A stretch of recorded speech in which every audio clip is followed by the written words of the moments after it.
Leo nipo tofauti na siku nyingine.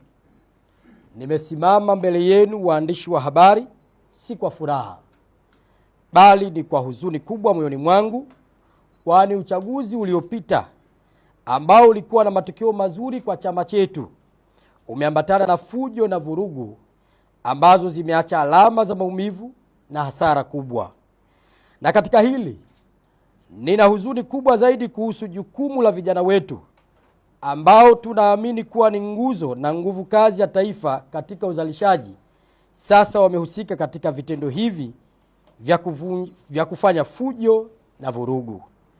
Ndugu zangu wanahabari, ninakemea na kulaani kwa dhati vitendo hivi, kwa sababu sio tu kwamba vinakiuka sheria na utaratibu wa jamii, bali pia vinahatarisha maisha ya wengine na maendeleo ya taifa letu kwa ujumla.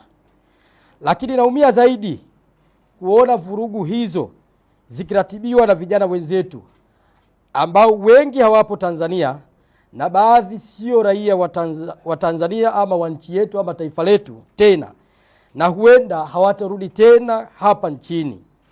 Wao kwa kushirikiana na watu wasioitakia mema Tanzania wanashawishi vijana waliopo Tanzania kupitia mitandao ya kijamii kufanya vurugu katika taifa letu, huku wao wakiwa wanastarehe nchi za nje wakitunzwa na wale waliowatuma.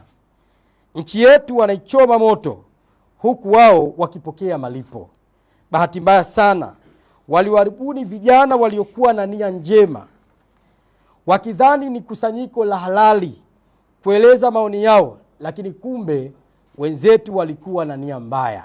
Sasa kama mwenyekiti wa umoja wa vijana wa Chama cha Mapinduzi Taifa, nimeamua kuvunja ukimya.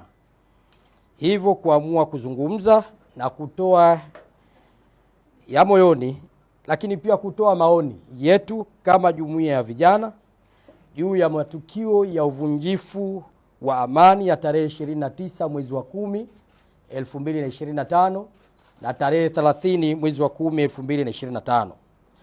Kwani kwa kiasi kikubwa yaliyofanywa na vijana ambao mimi nina dhamana ya kuwaongoza na kuwasemea mambo yao ndani ya Chama cha Mapinduzi ambacho ndicho chama chenye serikali.